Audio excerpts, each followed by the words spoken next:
I babysat kids before I was successful as an actor. So I've always been someone who's been very comfortable around children and of all ages. So that for me was something that I kind of slid naturally into. But I don't think I wish that being a dad on TV would have prepared me more, but it really didn't.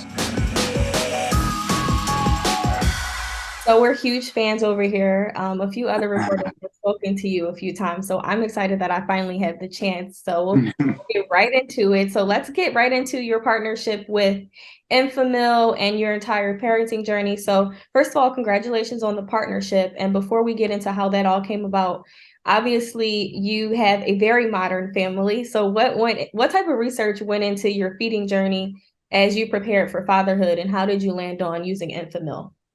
Yeah, no, thank you. I Justin and I were both uh, obviously totally new to this, and we did a bit of research specifically around what kind of formulas to use. But when we were at the hospital with Beckett, they actually gave us Enfamil at the hospital, so that was one that I was probably going to end up using. And then once the hospital was like, "This is the one we use," I was like, "Okay, perfect, great." Um, and what I love about Inspire Optimum is it's Infamil's closest formula to breast milk. So, Justin and I can't breastfeed.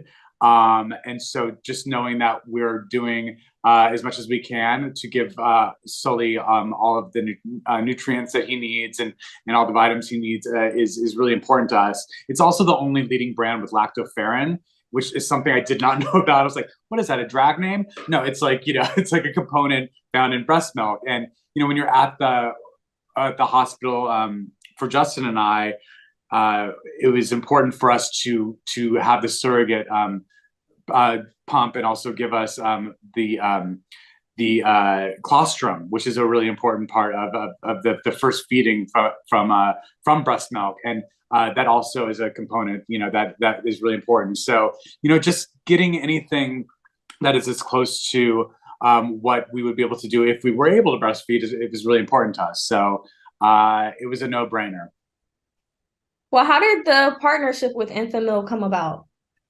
Well, they asked me. They said, you have a unique experience with being a parent. I'm in a same-sex couple, and we had to look for alternate means to feed our children, and it was just very important to us to find the best. So that's why we landed with Inspire Optimum, and I think there are just so many people, both obviously same-sex couples like Justin and myself, that have to look for alternate means to feed their children. But there are also so many straight couples and single mothers who are having to look for alternate means. Maybe they can't produce breast milk, and maybe they're having issues with latching. So it's very important, obviously, when you're stressed out and you're a new parent, and all you want to do is make sure that your child has the right nutrients. And it can be a really stressful thing, and they just make it really, really easy, and that your baby's getting everything that it needs. So I was thrilled to be sort of a spokesperson for that. It's very important for me to make sure my children are obviously well fed and nurtured. Now, you're a father of two, so did you find any differences in feeding your first child versus your second? Um, yeah, I mean, Sully is like a machine. He just wants to eat and eat and eat and eat. I mean, I think if we like finished the bottle, he would order another one. He'd be like, another round of that. With Beckett, he would have a bottle, then he'd be fine. Sully is just like, he's a maniac, and so I'm shocked at how much he eats. He's already in 9-month-old clothes, and he's only just pushing 5 now, 5 months. So it's like he's growing at a rapid rate. Um, so I do notice a difference there for sure. Now, you've been very open about your surrogacy journey, as well as other public figures. I feel like it's definitely becoming more of a common topic of discussion, but Mm-hmm. I feel like there is some stigma attached to it. Do you feel as if surrogacy gets its just due in terms of the journey to becoming parents? I think there's obviously many different ways to expand your family. Adoption's obviously a way. There's I have friends who have foster cared as well. For us, surrogacy was the way that we wanted to go.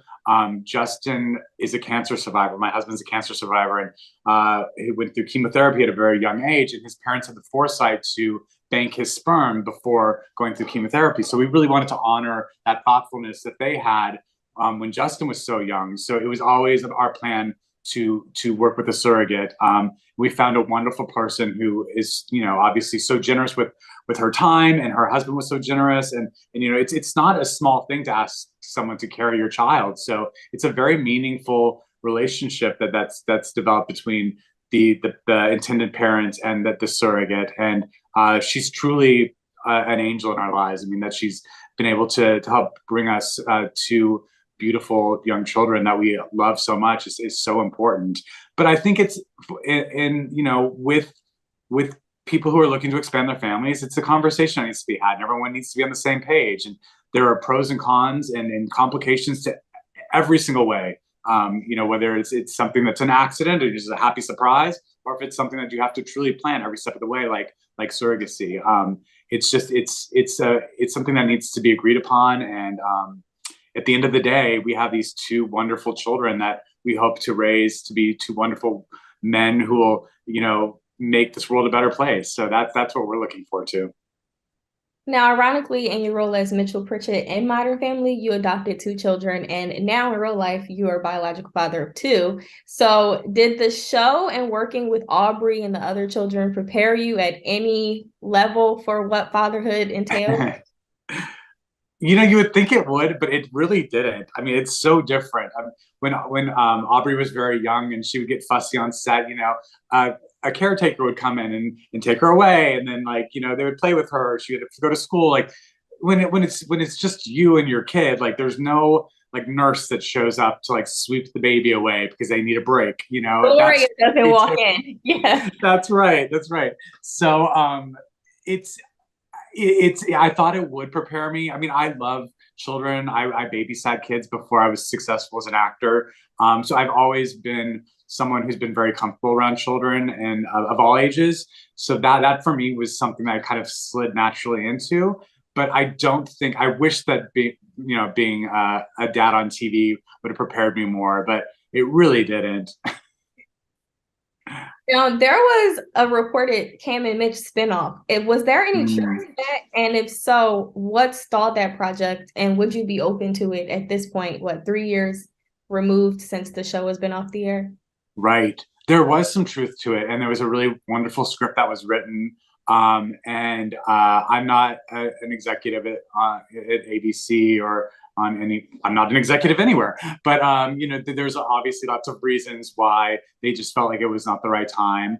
I do think, Modern Family was on for 11 seasons. Mitch and Cam were in people's living rooms for 11 years. That's a really great run. And I think, there's space and room to tell new stories. So I understand why maybe they thought okay, maybe now is not the right time. Maybe we need a little more space from them before we bring them back. I personally am really excited to see the shows that are coming in. And a lot of shows held the door open for shows like Modern Family. And I know that we're holding the door open for shows that are going to push the envelope even further and show even more representation. So I'm excited to see these new stories being told. And I was happy to sort of step back and be let the new kids come in. That being said, I mean, I love Mitch. I love Cam. I love all the characters in Modern Family, and I love the people that I created that show with. So if there was an opportunity to come together at some point in the future, I would certainly entertain it. And like I said, the spinoff that they wrote was really, really good. I mean, we had great writers and really great minds behind that show. So you can only imagine that what they came up with was, very exciting and very fresh and very new. And I loved it. So it was sad that it didn't happen, but who knows what the future holds. Now, you mentioned that Modern Family really opened the door up for a lot of shows of its kind, or to have different discussions about what family and life looks like. What are you most proud of that Mitch and Cam represented, especially with Eric Stonestreet not being someone who identifies as LGBTQ+, but he is obviously an ally, and you've joked in the past that, he was gay for pay. Yeah, I mean, what I'm really proud of is like I grew up in Albuquerque, New Mexico. I was born in 1975. I was a closeted kid. You know, I was part of the LGBTQ community, but I didn't tell anyone, and for a long time. And I searched for representation of myself in pop culture, and I didn't see a lot of it. And so I'm just so proud that we were able to be that for kids now, and that we were a committed couple who did have a family and were part of a larger family. And like it means a lot to me that they were, I mean, like they were sitcom characters, but they were also fully realized people, and like they weren't just, you know, the next door neighbor that would pop in every once in a while. um, and you know, I think Eric, you know, Eric and I talked about it. We're like, would he have gotten this role if Modern Family was being cast today? And I think, you know, he'd be the first to say probably not, and that's a good thing. I think, you know, that we have come a long way, and that. But I think at the time, you know, Eric, I read with several different actors for the role of Cam. Some were gay, some were straight, and there was just something about Eric, and there was this spark and this chemistry between the two of us that you couldn't ignore. And I wouldn't have traded him for any other Cam. You know, I don't think the show would have been as successful without him, and I adore him so much. And I think he brought so much heart and levity and compassion and empathy to that character. And I just don't see anyone else as him. That being said, would he be cast today? Maybe not. But I love that we had that moment, and he's someone that will be very important to me for the rest of my life. And I love his Cam. Now you mentioned that you loved all of the characters and your co-stars that you worked with, but who was your favorite character aside from yours and your immediate Pritchett Tucker Oh, Pritchett household? right. Gosh, that's a hard one to answer. It kind of changes because I was watching a rerun the other day. I just happened to be on. I was like, oh, let me pause and like look at this blast from the past. I've literally And watched the show like start to finish like 7 times. I'm in really, the middle of like season 6 right now. Yeah. I love that. I mean, right now, maybe it's because I'm a father. I'm really enjoying Sarah Hyland and just the antics that she's gotten into. First of all, I think she's an amazing comedian, and she has a huge career in front of her. And she just consistently makes me laugh. I just think she's a really, really, really funny character on that show. Um, but it's a really hard that's a hard question to answer. It's like, you know, Sophia also makes me laugh incredibly hard. Ty makes me laugh. I have such fondness for Julie, who I think is so brilliant in that show. And you know, every time I see her, she feels like a sister to me. So it's a really hard question to answer, but I do find myself laughing really hard at Sarah Hyland's material. Now you said that the show was on for 11 seasons. Obviously I know that because I'm still obsessed with it. Do you feel as if it was a good time for it to end, or do you think that because of everything that was going on in 2020 that it was kind of like, okay, let's do it?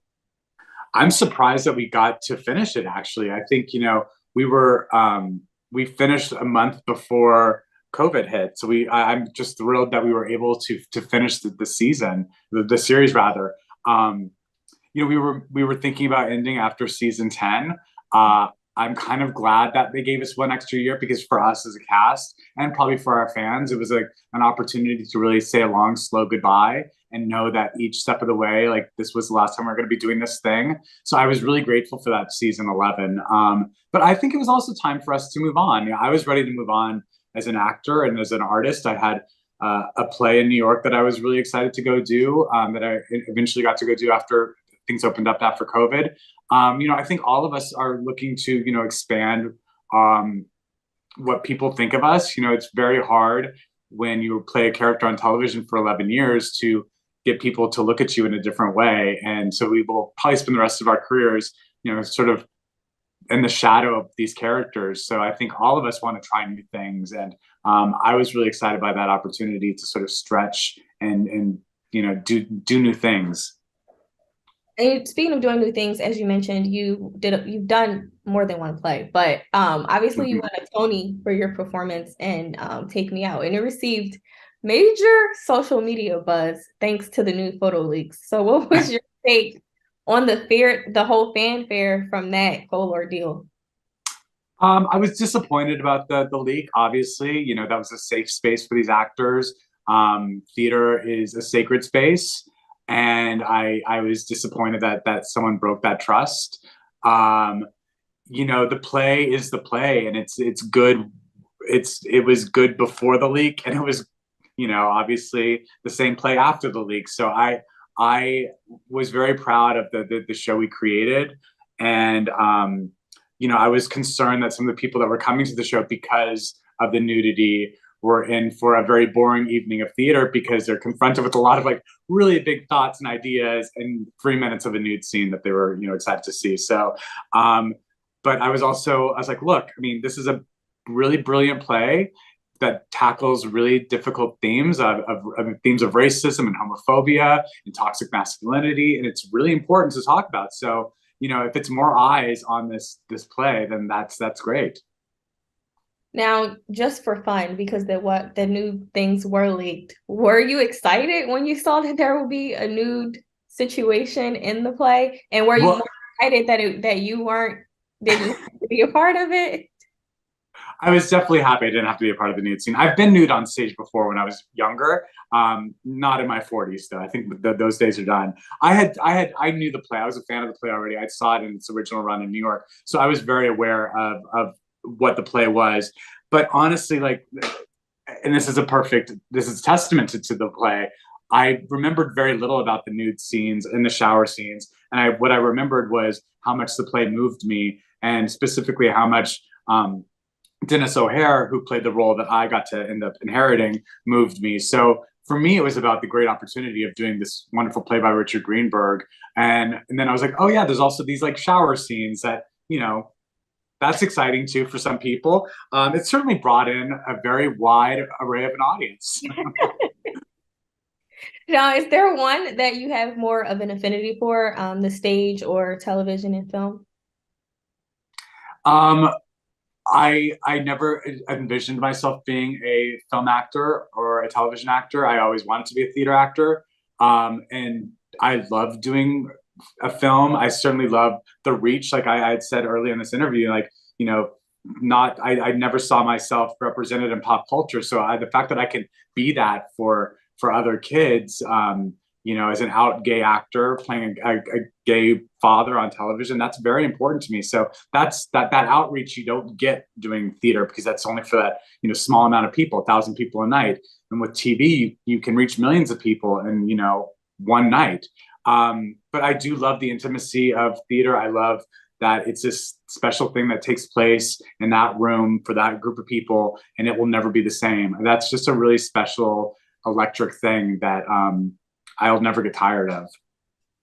And now that you obviously have a lot more time because you're not filming as much, and like you said, you always dreamed of being a theater actor, but obviously your world has broadened up a little bit more. What are you looking forward to doing next? And how are you looking to continue to share your fatherhood journey with your Infamo partnership and outside of that? A lot of celebs, when they become parents, they start these baby brands, which I appreciate because I'm an expectant mother. So I've been Oh, really into all of this stuff that's going on now. My aunt just subscribed to Honest Company's pamper and wipe subscription, so they're coming every 4 weeks. So it's yes. always interesting to see when like celebrities become parents, what they do with that, and it's like an extension of their celebrity afterward. Well, I mean, this partnership is a perfect example of like what it's a thrill to do this because I am in a same-sex couple and I can't breastfeed, and so like the fact that I can share my experience with Infamil and how much it's meant to me to know that I am, giving my babies the best possible first start is great. I love that I can share that piece of advice. And if anyone asks like what would I feed my kid, I would absolutely say we used Inspire Optimum Infamil, and it's been wonderful for us. I mean, look at how big this child is, just proof and point. But it's just very easy, and you're exactly getting, your children are getting the nutrients that they need. So that's very important for me. I will say you're gonna be swimming in things more than just Pampers. I mean, it I is know, astonishing. crazy. It's astonishing how many things that half of them you don't need. Some of them are great. You know, my mom's like constantly surprised that she's like, this thing never would have existed, 40 years ago. And I can't believe you get to use this thing that's making things so much easier. We had to like, put you in a car and like drive you around the block 7 times over like speed bumps, like get you to go to sleep. And now there's this like crib that will do it for you. Like Yeah. it's we're very lucky that we have so many resources. But I will say you're going to get a lot of advice, and it's a lot of picking and choosing, and just going with your gut instinct is very important for sure. And congratulations. Oh, thank you. And do you foresee yourself starting like, because I don't really see this. We have a lot of the mommy brands, but a Right. father brand or a daddy brand, a dad. Um, yeah, I mean, I have a foundation pronoun, and we actually sell. We've created some sleep sacks with this great company, Millie Millie. Um, so that's something we're doing. But I'm actually interested in writing a kid's book about my journey, because as I was trying to talk to Beckett about being a big brother, I was having a hard time finding books that weren't sort of tied into a traditional family with a mother and a father. Like it was, I was having to sort of like create my own stories to sort of explain to him what it meant to be a big brother. So I think there's a space in the literary world for kids books about this unique experience. So yeah, I'm definitely thinking about it for sure. I'm not gonna like be the next Honest brand or like Hello Bello, but I love that they exist. Well, it's been so fun talking to you. Congratulations on everything. And we look forward to speaking to you again next time.